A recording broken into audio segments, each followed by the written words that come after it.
দুনিয়ার বড় অত্যাচারীরা তৈরি হয়েছে, হোক সে দেশের শাসক কিংবা বাড়ির কর্তা কিংবা কোনো ব্যবসার প্রধান হোক যার অধীনে কিছু লোক চাকরি করে, হোক তা ভাই বোনের মধ্যে কিংবা গুন্ডাদের মধ্যে, যে কোনো ধরনের বা অবস্থানের সে একজন মুতাদ, যে তার সীমারেখা অতিক্রম করে। এরপর আমরা পাই আসিম। এই শব্দটি এসেছে ইসিম থেকে। মূলত এর অর্থ ছিল সাধারণত বলা হয় পাপ, কিন্তু কোরআনে পাপ বোঝাতে অনেকগুলো শব্দ ব্যবহৃত হয়েছে। অতএব ইসিম শব্দটির নির্দিষ্ট অর্থ রয়েছে। ইসিম হচ্ছে এমন একটি মনোভাব ও আচরণ যা আপনাকে ভালো কাজ করতে বাধা দেয়। তাহলে একদিকে রয়েছে মুতাদ, যে মানুষের সাথে অন্যায় করছে, সেই সাথে রয়েছে আসিম, যে মানুষকে ভালো কাজ করতে বাধা দেয়। আপনারা এরকম মানুষ দেখেছেন না, যে ভালো কাজ করে আবার খারাপ কাজও করে? তারা একদিকে খারাপ কাজ করলেও অন্তত ভালো কাজও করে কিছুটা হলেও। কিন্তু এখানে একদিকে সে মুতাদ, সেই সাথে আবার আসিমও, খারাপের উপর খারাপ। সে এতই খারাপ হয়ে যায় যে চোখ বন্ধ করে অস্বীকার করে, বিচার দিনকে অস্বীকার করে। সে এই কথাগুলো শুনবে এবং হাসবে, তাদের এসবে কিছুই হবে না। আপনি তার কপালে কোনো ভাঁজও দেখবেন না। কেন? কারণ তারা সময়ের সাথে এরকম মানুষে পরিণত হয়েছে। তারা একদিকে হয়েছে মুতাদ, সেই সাথে হয়েছে আসিম। আহলুল লুগা ভাষাবিদগণ মন্তব্য করেছেন, ইসিম হচ্ছে মূলত অন্তরের সমস্যা। এটা এমন একটি মানসিক সমস্যা যেখানে আপনার অন্তর একদমই সায় দেয় না, যে কোনো ভালো কাজ করার ব্যাপারে তার অস্বস্তি বোধ হয়। এজন্য আমরা কোরআনেও একটি বর্ণনা পাই, ফা ইন্নাহু আসিমুল কলবু, অর্থাৎ তার অন্তর আসিমে পরিণত হয়েছে, তার অন্তর ভালো কাজে বাধা দেয়। বলা যেতে পারে এটা পাপে পূর্ণ হয়েছে। এই ইসিম নিয়ে আমরা চমৎকার একটা হাদিস পাই, البر ما اطمأنت إليه النفس والإثم ما حاك في صدرك.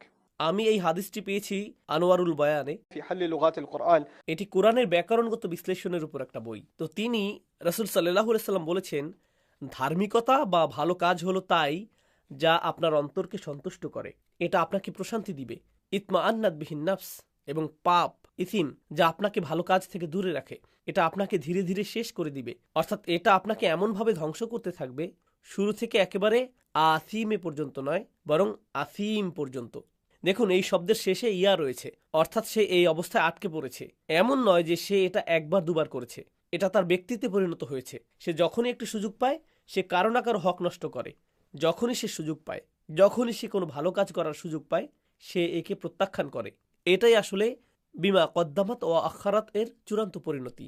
তো গত সূরায় আমরা পড়েছি, আলিমাত নাফসুম মা কদ্দামাত ও আখারাত। প্রত্যেক ব্যক্তি জানে সে যা আগে পাঠিয়েছে এবং যা পিছনে রেখে গেছে। সবচেয়ে খারাপ অবস্থা হলো সে যা সামনে পাঠিয়েছে তার সবই খারাপ, সেটাই কারো না কারো হক নষ্ট করা। এবং যত ভালো কাজের সুযোগ তার সামনে আসে, যত সুযোগ সে পায়, সে একে অবজ্ঞা করে, সে একে ছুঁড়ে ফেলে। অতএব এটা হচ্ছে পূর্বের চাইতেও ভয়ঙ্কর অবস্থা। ইনশাআল্লাহ আমরা সামনে আগাবো, তবে তার আগে এখানে কয়েকটি বিষয় আলোচনা করতে চাই। আমরা গত সূরায় যা পড়েছি সে সম্পর্কে কোরআনের অন্য জায়গাতেও আলোচনা করা হয়েছে। মানুষের বিবেকের ব্যাপারে বলা হয়েছে কিভাবে মানুষ তার স্বভাবজাত ভালো কাজের আগ্রহ হারিয়ে ফেলে ও অন্যের হক নষ্ট না করার সদিচ্ছাকে বিসর্জন দেয়। শুরুতে আমরা পাই, বালিল ইনসানু আলা নাফসিহি বাসীরা। মানুষ নিজের সম্বন্ধে সম্যক অবগত, সে জানে তার কর্ম সম্পর্কে, সে জানে কি করছে। ওয়ালাউ আলকা মাআযিরা, যদিও সে নানান অজুহাত পেশ করে, সে এমন এমন কথা বলে, আমার অমুক কারণ আছে, আমার তমুক কারণ আছে। কিন্তু এখানে বুঝতে পারছি যে সে এখানে সেই ফুজ্জারদের ব্যাপারে বলা হচ্ছে, সেই সব নিকৃষ্ট পাপীদের নিয়ে বলা হয়েছে। তাদের উত্তরটাও আয়াতে এসেছে। বলা হচ্ছে, যখন তাদেরকে আয়াত পড়ে শোনানো হয়, তারা পাঠকারীকে ভর্ৎসনা করে বলে, এই লোক এসব কি বলছে। এরা মুখের উপর বলে দেয়, আরে ভাই, এই আয়াতগুলো তো আমাদের জন্যই নাজিল করা হয়েছে।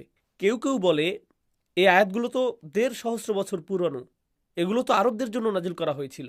ভাই, এই আয়াতগুলো শুনে কি আপনার অন্তর কেঁপে ওঠে না? আমার অফিসে তো এগুলোই চলছে, আমি তো ব্যবসা এগুলোই করছি। আমার উচিত বাবাকে নিষেধ করা, আমার চাচাকে থামানো উচিত। আমি যখন তার সাথে কাজ করছি তখন দেখেছি সেখানে এগুলো, এই তাতফিফ আল মিজান চলে। আপনি এভাবে ভাবলে এই আয়াতগুলোকে আপনি বাস্তব জীবনের সাথে মেলাতে পারবেন।